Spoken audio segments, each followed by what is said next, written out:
अलैकुम वरहमतुल्लाहि वबरकातुहू। मोअज़्ज़िज़ हाज़रीन इकराम, बुज़ुर्गान क़ौम और मिल्लत, मोहतरम अख्तर ईमान साहब, सदर बिहार मजलिस इत्तेहादुल मुस्लिमीन, मोहतरम जनाब आदिल हसन साहब, मोहतरम जनाब तौसीफ आलम साहब, साबिक़ा रुकन असम्बली व उम्मीदवार बहादुरगंज, जनाब मुर्शिद साहब, मजलिस इत्तेहादुल मुस्लिमीन के तमाम जिम्मेदारान, मेरे अजीज़ दोस्तों और बुजुर्गों, आप तमाम का बेहद शुक्रिया कि आपने अपना कीमती वक्त निकाल कर आज के इस कारवान इंसाफ के नुक्कड़ सभा में आपने शिरकत की। ये एक जलसे आम में तब्दील हो चुका है। मैं आपकी मोहब्बत को सलाम करता हूँ और हम आपसे ये कहने आए हैं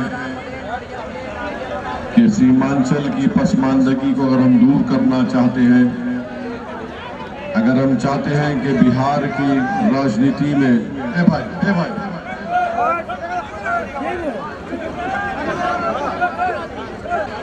अगर आप अपना हिस्सा चाहते हैं और अगर आप ये चाहते हैं कि सीमांचल में खुशहाली आए, अगर आप ये चाहते हैं कि आपके मस्जिदों का सही तरीके से तहफ़्फ़ुज़ हो, अगर आप ये चाहते हैं कि हुकूमत की मुलाजिमतों में जो रिजर्वेशन की पॉलिसी है उस पर सही तरीके से अमलावरी हो, तो फिर मेरी आपसे एक ही गुजारिश है कि आप अपनी एक सियासी क़यादत को मजबूत करिए। मजलिस यही काम बरसों से कर रही है और हमारा मानना यह है कि जब तक भारत की सबसे बड़ी अक़लियत और बिहार में 19% मुसलमान अपनी सियासी लीडरशिप को मजबूत नहीं करेंगे तो हम इन तमाम नाइंसाफियों का खात्मा नहीं कर पाएंगे। इंसाफ अगर आप चाहते हैं तो इसका एक ही तरीका है कि आप अपनी सियासी क़यादत को, अपनी पॉलिटिकल लीडरशिप को मजबूत करिए। जब चुनाव आती है, इतनी बड़ी सभा होती है और जब चुनाव आते हैं तो हम वोट नहीं डालते हैं। और वोट किस बुनियाद पर हम डालते हैं? खौफ की बुनियाद पर वोट का इस्तेमाल करते हैं। हमारे दिल में खौफ है कि अगर मजलिस को वोट देंगे तो फिर क्या बीजेपी आ जाएगी? मजलिस को अगर वोट देंगे तो फिर वो रिवायती पार्टी जो बरसों से हमारे पास है उसका क्या होगा? मेरे अजीज दोस्तों, मेरे नौजवानों, अगर आप अपने हाथों से अपने घर को नहीं बनाएंगे तो फिर कोई गैर आकर आपके घर को नहीं बनाएगा। अगर आप एक घर को बनाने के लिए अपने हाथों से बुनियाद को मजबूत नहीं करेंगे तो फिर कल कोई आकर उस पर तामीर भी नहीं करेगा। तो इसलिए बहुत जरूरी है कि आपको फैसला करना है। किसी एक कौम के लिए, एक समुदाय के लिए 50-60 साल का एक अरसा बड़ा लंबा होता है, जिसको अंग्रेजी में कहते हैं कि ट्रायल एंड एरर। हमने ट्रायल एंड एरर बहुत कर लिया, हमने बहुत एक्सपेरिमेंट्स कर लिए। अब हमको ये फैसला लेना है कतई तौर पर कि हम अपनी पॉलिटिकल लीडरशिप को मजबूत करेंगे। बिहार में अगर आप प्रकाश की मिसाल ले लीजिए, अगर कोई हमारे ब्राह्मण भाई बहन है, भूमियार भाई बहन है, ठाकुर भाई बहन है, अग्रवाल समाज के हैं, उनके पास उनका नेता है। अगर ईबीसी की बात करेंगे तो हमारे उन ईबीसी भाई बहन के पास उनका नेता है। कुर्मी कुशवाहा की बात करेंगे तो उनके पास नेता है। अदर बैकवर्ड क्लास की बात करेंगे तो उनके पास नेता है। यादवों की बात करेंगे तो बोलेगा कि मैं यकीनन मेरे पास राजद है। अगर आप पासवान और मांझी की बात करेंगे तो कहेंगे कि हाँ हमारे पास नेता है। अगर किसी के पास सियासी नेता नहीं है तो बिहार के 19% मुस्लिम समुदाय के पास उनका नेता नहीं है। और आप सिर्फ ये यहाँ पर जलसे में या फिर इस नुक्कड़ सभा में जमा होकर आप नारे लगाकर अपने घर को जाके सो जाएंगे, और अगर आपके जिस्म में, आपकी सोच में, आपके अमल में कोई तब्दीली नहीं पैदा होगी तो फिर इसका क्या फायदा। ये फैसला आपको और हमको करना है। हम ही से ही हमारे पैर का कांटा निकलेगा। अगर हम कोशिश नहीं करेंगे तो फिर कौन करेगा। और याद रखिए, अल्लाह उस कौम की हालत को नहीं बदलता जो अपने आप को बदलने के लिए तैयार नहीं है। अगर आप बदलने के लिए तैयार हैं तो आपको जानकर खुशी होगी, हैरत भी होगी कि रास्ते आपके लिए बनते जाएंगे। मगर नौजवानों, याद रखो, ये लड़ाई तुम्हारे मुस्तकबिल की मजलिस लड़ रही है। हम ये चाहते हैं कि आने वाला कल तुम्हारे लिए एक रोशन मुस्तकबिल की मिसाल बने, और ये उसी वक्त होगा जब आप मुत्तहिदा तौर पर आने वाले विधानसभा के चुनाव में बेखौफ होकर, एकजुट होकर आप एमआईएम पार्टी के पतंग छाप निशान पर बटन दबाकर अपनी एक पॉलिटिकल लीडरशिप को मजबूत करिए या उसको बनाइए। लोग मुखालिफत करेंगे, लोग आपसे आकर कहेंगे कि ओवैसी जज्बाती तकरीर करता है, भड़काऊ भाषण देता है। मैं उन लोगों से कहना चाह रहा हूं, बताओ तुमने क्या हासिल किया। बिहार में भागलपुर का फसाद हुआ था, और भागलपुर के फसाद में मुसलमानों का कत्लेआम हुआ था। उनकी लाशों को खेतों में दफना दिया गया, और उनकी लाशों के ऊपर से फूल गोभी उग रही थी। ये मैं नहीं कह रहा हूं, कई कमीशन की रिपोर्ट तुम्हारे सामने रख रहा हूं। क्या हुआ, क्या भागलपुर में किसी को इंसाफ मिला?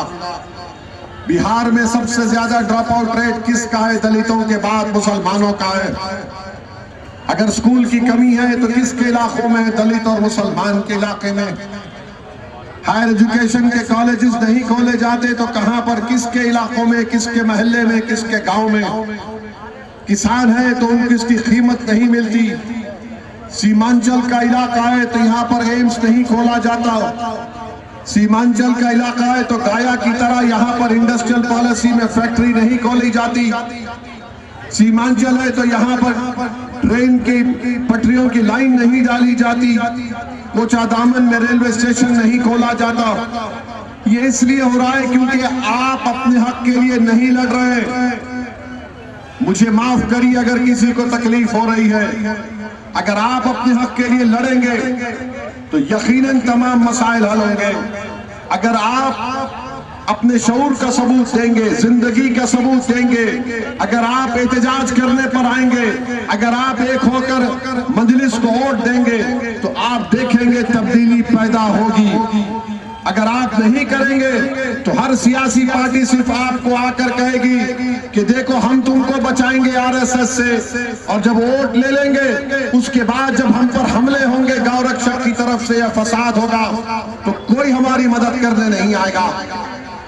अपने दिल पर हाथ रखकर सोचिए कि पिछले 40 साल में अगर हाँ पर हमने कुछ तरक्की की, कुछ हमने दुनिया में हासिल किया, तो इसमें कौन सी सेकुलर पार्टी ने आपकी हमारी मदद की? नेता तो बना दिए जिनकी जबानों पर ताला लगा हुआ है, इलेक्शन जीत कर आ गए, मगर विधानसभा में गूंगे और अंधों की तरह बैठते हैं, बहरों की तरह बैठते हैं। इनमें इतनी जरूरत नहीं है कि खड़े होकर मिल्लत मजलूमा की तकलीफ को बयान कर सके। मेरे भाई, आपको एक हरकियाती लीडरशिप की जरूरत है जो आपके दिल की, जज्बात की, आपके मसाइल की सही तर्जुमानी कर सके। मैं आपसे वादा कर रहा हूं कि आइए मजलिस का साथ दीजिए। हम तुम्हारे दिल में छुपे हुए ख्वाबों को, अरमानों को पूरा करने के लिए तैयार हैं, मगर अगर आप हरकत आपको करना पड़ेगा, और सिर्फ हरकत एक ही करना है कि चुनाव के दिन, मतदान के दिन जहां पर मजलिस का कैंडिडेट होगा वहां पर पतंग छाप पर आप बटन लगाकर बता दीजिए इन तमाम सियासी पार्टियों को कि अब हम और तुमको बर्दाश्त करने के लिए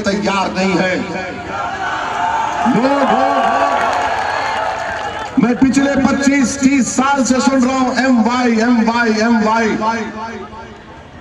वाई को फायदा हुआ, एम को क्या फायदा हुआ मुझे बताओ। एम वाई के नाम पर सिर्फ वाई की बात होती है। एम वाई के नाम पर सिर्फ वाई के वहां पर उनके घर में चिराग जलता है।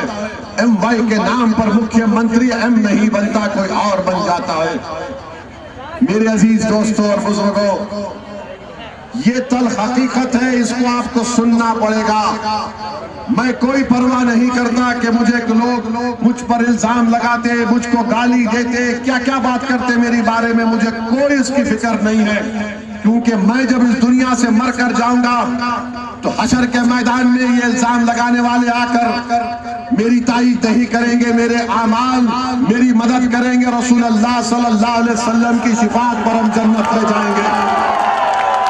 याद रखो, अगर हम दुनिया में हैं तो हमको ये देखना जरूरी है कि हम किसके लिए काम कर रहे हैं। कहीं ऐसा तो नहीं है कि 15 साल हमने राजद को यहाँ का बिहार का इख्तियार दिया, 20 साल नीतीश कुमार मुख्यमंत्री रहे। बताओ फिर कौन सी ऐसी चीज हुई, एक मामूली साली का मुस्लिम यूनिवर्सिटी का सेंटर है किशनगंज में, वो दम तोड़ रहा है, उसको मदद नहीं कर सकता कोई।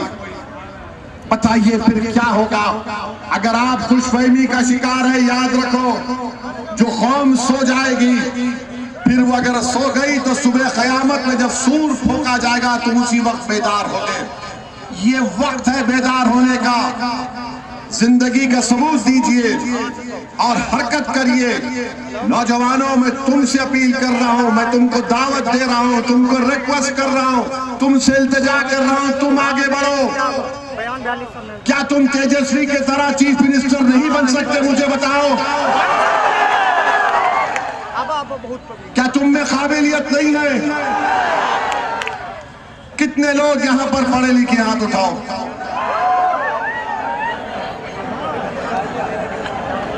तो फिर आपके पास अल्लाह ने आपको काबिल बनाया है। याद रखो, इस काबिलियत को इस्तेमाल करो, इस काबिलियत को इस्तेमाल करो नाइंसाफी के खात्मे के लिए। इस काबिलियत को इस्तेमाल करो किसी मजलूम के आंख से बहते हुए आंसू को रोकने के लिए।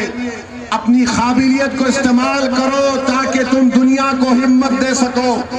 अपनी काबिलियत को इस्तेमाल करो ताकि तुम्हारे दिलों से खौफ निकल जाए। इस काबिलियत को इस्तेमाल करो ताकि तुम दुनिया को उम्मीद दो। ये काम आपको करना है मेरे अजीज दोस्तों और बुजुर्गों। मैं तुम्हारी नारों का, तुम्हारे मेरे लिए तारीफ का मोहताज नहीं हूं। मैं भी इस दुनिया से चला जाऊंगा, मगर मेरा ख्वाब यह है कि भारत के 17 करोड़ मुसलमानों की एक सियासी क़यादत बने। जो लोग बार बार आकर कहते हैं कि मुसलमानों की अगर पॉलिटिकल लीडरशिप होगी तो नुकसान होगा, ये सबसे बड़े झूठे, कज़्ज़ाब और जालिम लोग हैं। याद रखो मेरी इस बात को। ये गुलाम हैं उन सियासी पार्टियों के जिनके फेंके हुए टुकड़ों पर अपनी जिंदगी गुजारते हैं। हम किसी के दर की फेंकी हुई हड्डी नहीं उठाएंगे, हम अपने हिस्से का जो शेर है लेकर रहेंगे इंशाअल्लाह ताला। इन लोगों से बचो जो तुम्हारे दिलों में नाउम्मीदी पैदा कर रहे हैं कि तुम नेता नहीं बन सकते। मैं कह रहा हूं, सीमांचल की जनता ना सिर्फ बिहार की क़यादत कर सकती है, बल्कि सीमांचल का एक नौजवान लड़का है, लड़की इंशाअल्लाह भारत को भी लीडरशिप दे सकता है। ये काबिलियत आप में है, इसको इस्तेमाल करो, कॉन्फिडेंस डेवलप करो अपने आप में। याद रखो, अपने ख्वाबों को पूरा करो। अगर तुम्हारी मंजिल तुमको सितारों में नजर आ रही तो उन सितारों को हासिल करने की कोशिश करो। मेरे अजीज दोस्तों और बुजुर्गों, अल्लाह की जात पर अटूट भरोसा करो और तवक्कल करो। अल्लाह ही हमको कामयाब और कामरान करने वाला है, मगर कोशिश करना हमारे हाथ में है, जुस्तजू करना हमारी जिम्मेदारी है, कुर्बानी देना हमारी फितरत में है। तो मेरे अजीज दोस्तों और बुजुर्गों, यही चंद बातें मुझे कहना था। इस इंसाफ के कारवां के लिए, न्याय यात्रा के लिए चुनाव आ रहा है तो कई कह रहा है कि मैं 10,000 महिलाओं को दूंगा तो कोई कह रहा है मैं आ गया तो 2500 दूंगा। अरे भाई, तुम 15 साल की सत्ता का हिसाब नहीं दे सकते, तुम कौन से महिलाओं का साथ दोगे? आज आप देख रहे हैं कि मोदी, नीतीश कुमार, चिराग पासवान, कुशवाहा साहब ने मिलकर एक ऐसा काला कानून बनाया वक्फ का, उसको वक्फ तरमीमी कानून कहते हैं, जिसके जरिए से बिहार की मस्जिदों को खतरा पैदा हो गया, बिहार के दरगाहों को खतरा पैदा हो गया, बिहार के खानकाहों को वीरान करने की नाउजुबिल्लाह कोशिशें की जा रही है।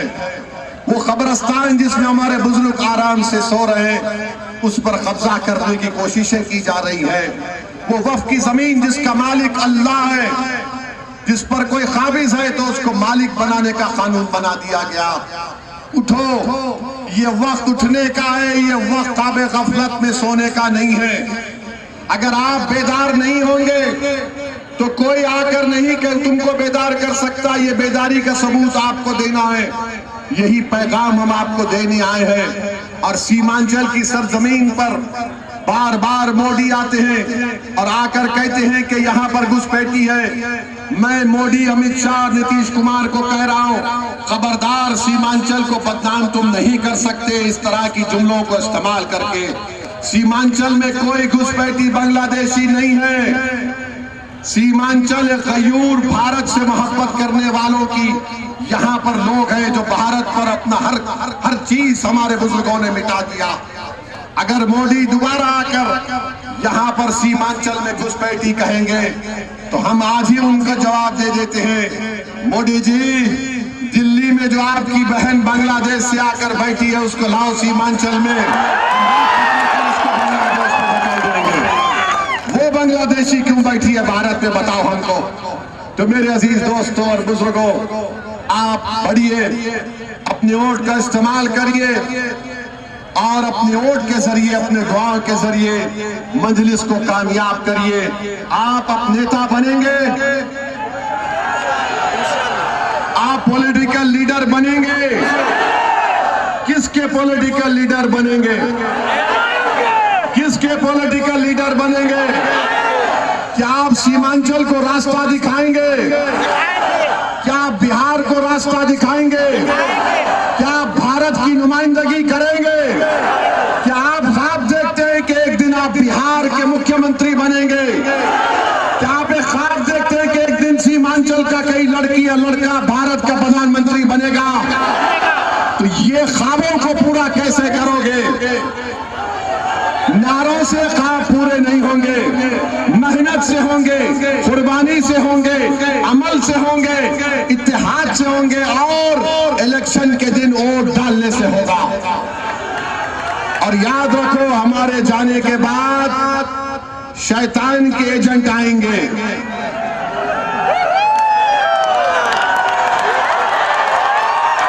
शैतान के एजेंट आएंगे, तो जब वो आएंगे आप क्या कहेंगे? जब शैतान के एजेंट आएंगे आप क्या कहेंगे? नहीं आए कहेंगे आई लव मोहम्मद सल्लल्लाहु अलैहि वसल्लम। जब शैतान और उसके एजेंट आएंगे तो आप कहेंगे आई लव मोहम्मद सल्लल्लाहु अलैहि वसल्लम। वाखिर दावा अल्हम्दुलिल्लाह रब्बिल आलमीन। माला बना करके स्वागत है, माला बना।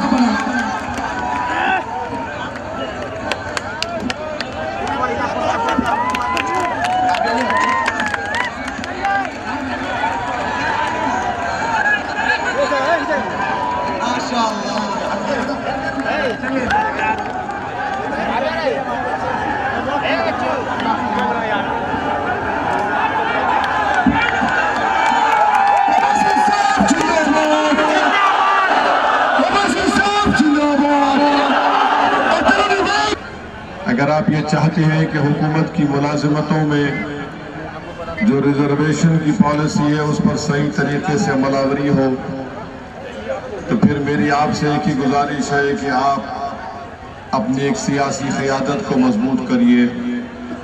मजलिस यही काम बरसों से कर रही है और हमारा मानना यह है कि जब तक भारत की सबसे बड़ी अक़लियत और बिहार में 19% मुसलमान अपनी सियासी लीडरशिप को मजबूत नहीं करेंगे तो हम इन तमाम नाइंसाफियों का खात्मा नहीं कर पाएंगे। इंसाफ अगर आप चाहते हैं तो इसका एक ही तरीका है कि आप अपनी सियासी क़यादत को, अपनी पॉलिटिकल लीडरशिप को मजबूत करिए। जब चुनाव आती है, इतनी बड़ी सभा होती है, और जब चुनाव आते हैं तो हम वोट नहीं डालते हैं। और वोट किस बुनियाद पर हम डालते हैं? खौफ की बुनियाद पर वोट का इस्तेमाल करते हैं। हमारे दिल में खौफ है कि अगर मजलिस को वोट देंगे तो फिर क्या बीजेपी आ जाएगी? मजलिस को अगर वोट देंगे तो फिर वो रिवायती पार्टी जो बरसों से हमारे पास है उसका क्या होगा? मेरे अजीज दोस्तों, मेरे नौजवानों, अगर आप अपने हाथों से अपने घर को नहीं बनाएंगे तो फिर कोई गैर आकर आपके घर को नहीं बनाएगा। अगर आप एक घर को बनाने के लिए अपने हाथों से बुनियाद को मजबूत नहीं करेंगे तो फिर कल कोई आकर उस पर तामीर भी नहीं करेगा। तो इसलिए बहुत जरूरी है कि आपको फैसला करना है। किसी एक कौम के लिए, एक समुदाय के लिए 50-60 साल का एक अरसा बड़ा लंबा होता है, जिसको अंग्रेजी में कहते हैं कि ट्रायल एंड एरर। हमने ट्रायल एंड एरर बहुत कर लिया, हमने बहुत एक्सपेरिमेंट्स कर लिए। अब हमको ये फैसला लेना है कतई तौर पर कि हम अपनी पॉलिटिकल लीडरशिप को मजबूत करेंगे। बिहार में अगर आप प्रकाश की मिसाल ले लीजिए, अगर कोई हमारे ब्राह्मण भाई बहन है, भूमियार भाई बहन है, ठाकुर भाई बहन है, अग्रवाल समाज के हैं, उनके पास उनका नेता है। अगर ईबीसी की बात करेंगे तो हमारे उन ईबीसी भाई बहन के पास उनका नेता है। कुर्मी कुशवाहा की बात करेंगे तो उनके पास नेता है। अदर बैकवर्ड क्लास की बात करेंगे तो उनके पास नेता है। यादवों की बात करेंगे तो बोलेगा कि मैं यकीनन मेरे पास राजद है। अगर आप पासवान और मांझी की बात करेंगे तो कहेंगे कि हाँ, हमारे पास नेता है। अगर किसी के पास सियासी नेता नहीं है तो बिहार के 19% मुस्लिम समुदाय के पास उनका नेता नहीं है।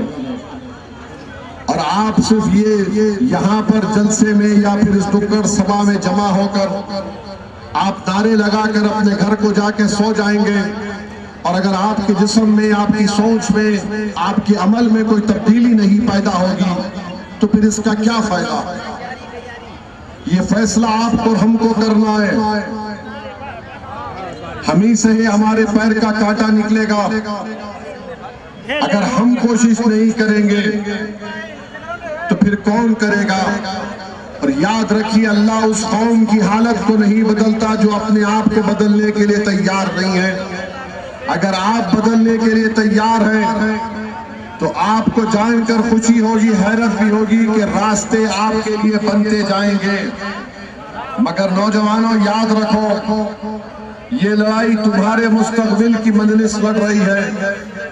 हम ये चाहते हैं कि आने वाला कल तुम्हारे लिए एक रोशन मुस्तकबिल की मिसाल बने, और ये उसी वक्त होगा जब आप मुत्तहिदा तौर पर आने वाले विधानसभा के चुनाव में बेखौफ होकर, एकजुट होकर आप एमआईएम पार्टी के पतंग छाप निशान पर बटन दबाकर अपनी एक पॉलिटिकल लीडरशिप को मजबूत करिए या उसको बनाइए।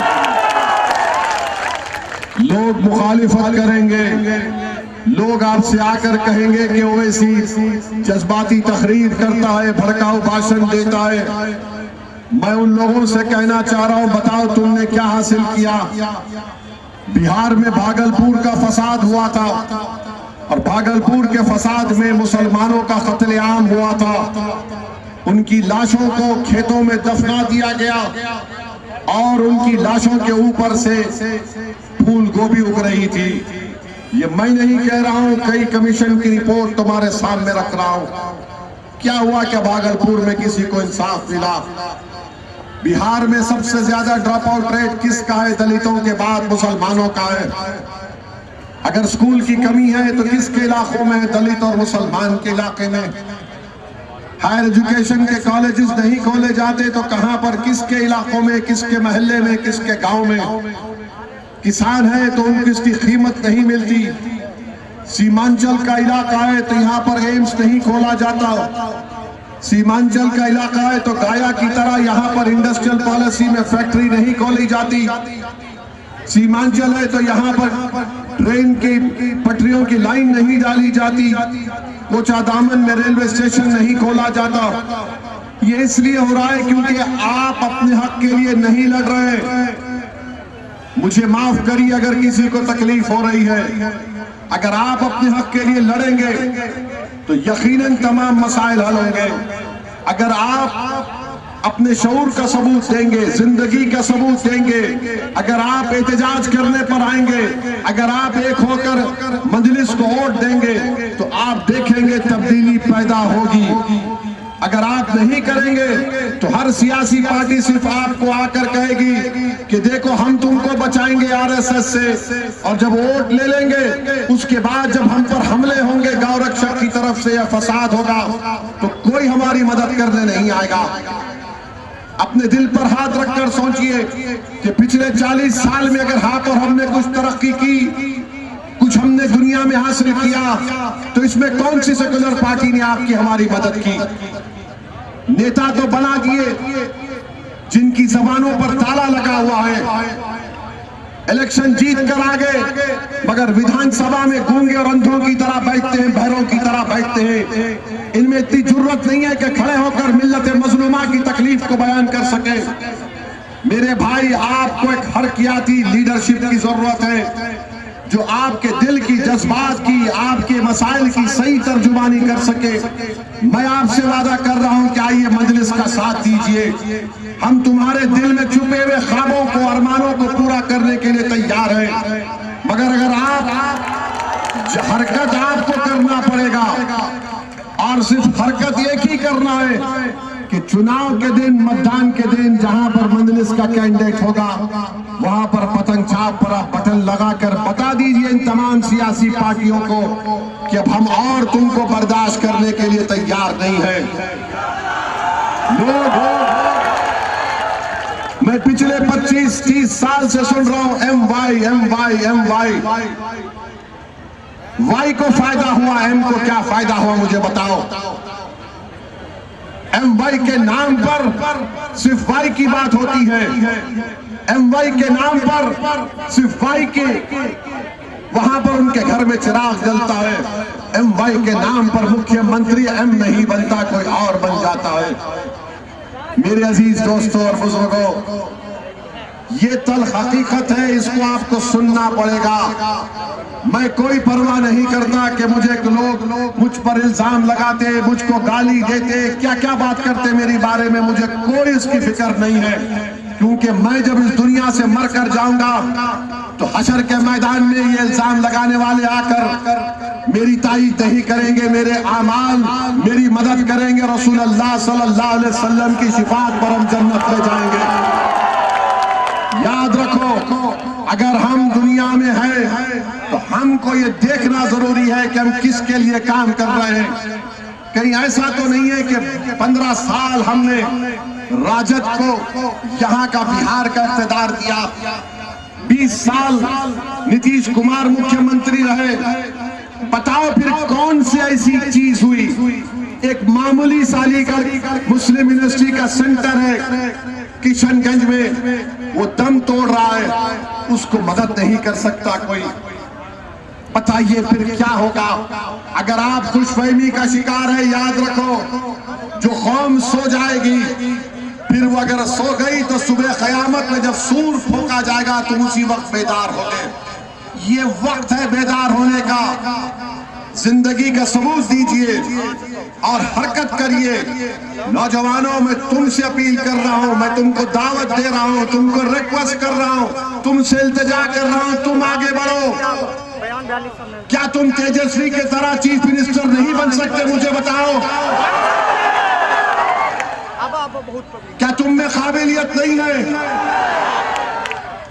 कितने लोग यहां पर पढ़े लिखे? हाथ उठाओ।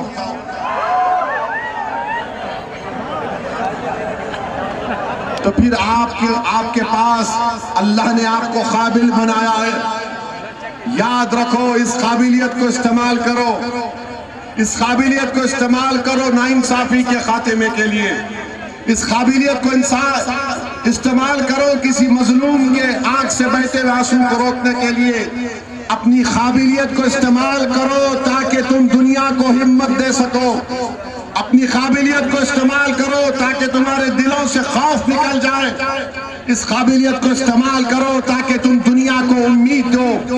ये काम आपको करना है मेरे अजीज दोस्तों और बुजुर्गों। मैं तुम्हारी नारों का, तुम्हारे मेरे लिए तारीफ का मोहताज नहीं हूं। मैं भी इस दुनिया से चला जाऊंगा, मगर मेरा ख्वाब यह है कि भारत के 17 करोड़ मुसलमानों की एक सियासी क़ियादत बने। जो लोग बार बार आकर कहते हैं कि मुसलमानों की अगर पॉलिटिकल लीडरशिप होगी तो नुकसान होगा, ये सबसे बड़े झूठे, कज़्ज़ाब और जालिम लोग हैं। याद रखो मेरी इस बात को। ये गुलाम हैं उन सियासी पार्टियों के जिनके फेंके हुए टुकड़ों पर अपनी जिंदगी गुजारते हैं। हम किसी के दर की फेंकी हुई हड्डी नहीं उठाएंगे। हम अपने हिस्से का जो शेर है लेकर रहेंगे इंशाअल्लाह ताला। इन लोगों से बचो जो तुम्हारे दिलों में नाउम्मीदी पैदा कर रहे हैं कि तुम नेता नहीं बन सकते। मैं कह रहा हूं, सीमांचल की जनता ना सिर्फ बिहार की क़ियादत कर सकती है, बल्कि सीमांचल का एक नौजवान लड़का है, लड़की इंशाअल्लाह भारत को भी लीडरशिप दे सकता है। ये काबिलियत आप में है, इसको इस्तेमाल करो। कॉन्फिडेंस डेवलप करो अपने आप में। याद रखो, अपने ख्वाबों को पूरा करो। अगर तुम्हारी मंजिल तुमको सितारों में नजर आ रही तो उन सितारों को हासिल करने की कोशिश करो। मेरे अजीज दोस्तों और बुजुर्गों, अल्लाह की जात पर अटूट भरोसा करो और तवक्कल करो। अल्लाह ही हमको कामयाब और कामरान करने वाला है, मगर कोशिश करना हमारे हाथ में है। जुस्तजू करना हमारी जिम्मेदारी है। कुर्बानी देना हमारी फितरत में है।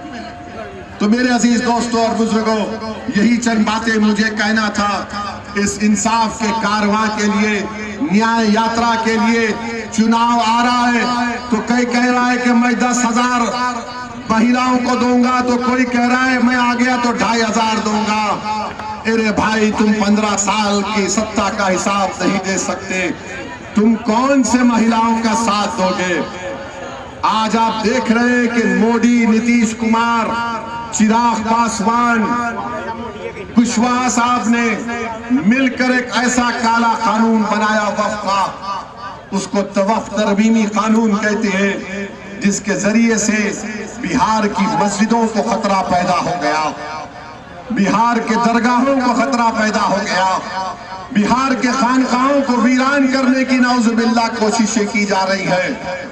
वो कब्रिस्तान जिसमें हमारे बुजुर्ग आराम से सो रहे हैं, उस पर कब्जा करने की कोशिशें की जा रही है। वो वक्फ की जमीन जिसका मालिक अल्लाह है, जिस पर कोई काबिज है तो उसको मालिक बनाने का कानून बना दिया गया। उठो, ये वक्त उठने का है, ये वक्त ताबे गफलत में सोने का नहीं है। अगर आप बेदार नहीं होंगे तो कोई आकर नहीं कर तुमको बेदार कर सकता। ये बेदारी का सबूत आपको देना है। यही पैगाम हम आपको देने आए हैं। और सीमांचल की सरजमीन पर बार बार मोदी आते हैं और आकर कहते हैं कि यहाँ पर घुसपैठी है। मैं मोदी, अमित शाह, नीतीश कुमार को कह रहा हूँ, खबरदार, सीमांचल को बदनाम तुम नहीं कर सकते इस तरह की जुमलों को इस्तेमाल करके। सीमांचल में कोई घुसपैठी बांग्लादेशी नहीं है। सीमांचल एक गयूर, भारत से मोहब्बत करने वालों की यहाँ पर लोग हैं जो भारत पर अपना हर चीज हमारे बुजुर्गों ने मिटा दिया। अगर मोदी दोबारा आकर यहाँ पर सीमांचल में घुसपैठी कहेंगे तो हम आज ही उनका जवाब दे देते हैं। मोदी जी, दिल्ली में जो आपकी बहन बांग्लादेश से आकर बैठी है उसको लाओ सीमांचल में, वो बांग्लादेश बांग्लादेशी क्यों बैठी है भारत में, बताओ हमको। तो मेरे अजीज दोस्तों और बुजुर्गों, आप बढ़िए, अपने वोट का इस्तेमाल करिए और अपने वोट के जरिए, अपने दुआओं के जरिए मजलिस को कामयाब करिए। आप अब नेता बनेंगे, आप पॉलिटिकल लीडर बनेंगे। किसके पॉलिटिकल लीडर बनेंगे? किसके पॉलिटिकल लीडर बनेंगे? क्या आप सीमांचल को रास्ता दिखाएंगे? क्या आप बिहार को रास्ता दिखाएंगे? क्या आप भारत की नुमाइंदगी करेंगे? क्या आप ख्वाब देखते हैं कि एक दिन आप बिहार के मुख्यमंत्री बनेंगे? क्या आप एक ख्वाब देखते हैं कि एक दिन सीमांचल का कई लड़की या लड़का भारत का प्रधानमंत्री बनेगा? तो ये ख्वाबों को पूरा कैसे करोगे? नारों से ख्वाब पूरे नहीं होंगे, मेहनत से होंगे, कुर्बानी से होंगे, अमल से होंगे, इत्तेहाद से होंगे और इलेक्शन के दिन वोट डालने से होगा। और याद रखो, हमारे जाने के बाद शैतान के एजेंट आएंगे।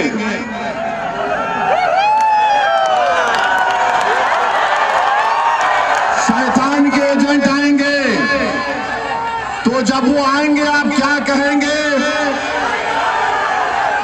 जब शैतान के एजेंट आएंगे आप क्या कहेंगे? नहीं आए कहेंगे आई लव मोहम्मद। जब शैतान और उसके एजेंट आएंगे तो आप कहेंगे आई लव मोहम्मद सल्लल्लाहु अलैहि वसल्लम। व आखिर दावा अल्हम्दुलिल्लाह रब्बिल आलमीन। माला बना करके स्वागत है, माला बना।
अगर किसी को मिले तो भाई बड़ी मेहरबानी होगी, आप आगे बढ़ जाए। उसमें कागजात है, उसमें गाड़ी की कागजात, आधार कार्ड वगैरह है, तो उसमें भाईजान का जिनको भी मिले भाई बड़ी मेहरबानी से लाके भाईजान को दे दे। और हाईवे पे जाम नहीं लगा है, अभी हमारे सफर की गाड़ी निकल जाएगी उसके बाद। और तमाम जितने भी लोग यहाँ पर आए उनका तहे दिल से शुक्रिया, खासकर गैयारी वालों की।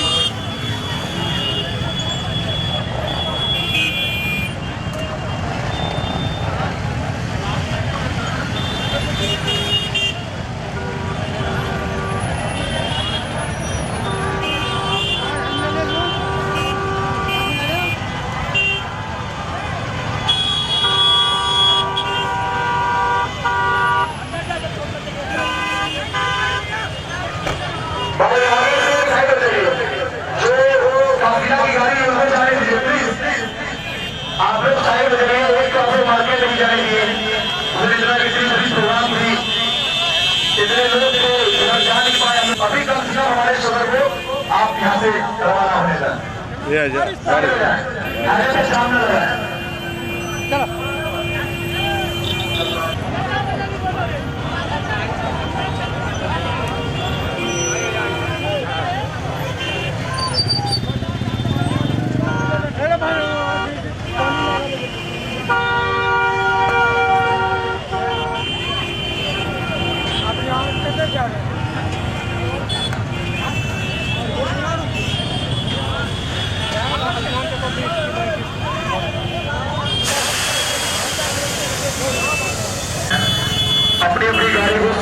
निकाल लें, किसी को नुकसान नहीं पहुंचे, इसलिए सभी भाई धीरे धीरे आराम से निकला।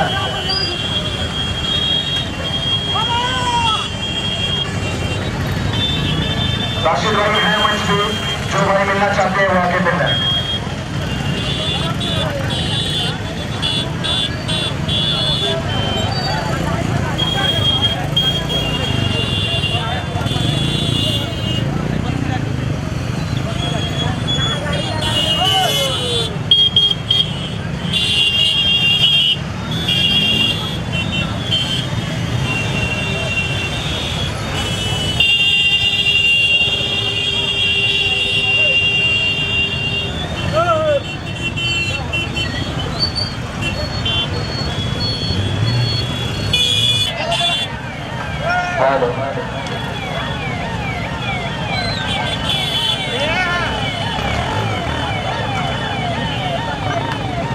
Hello.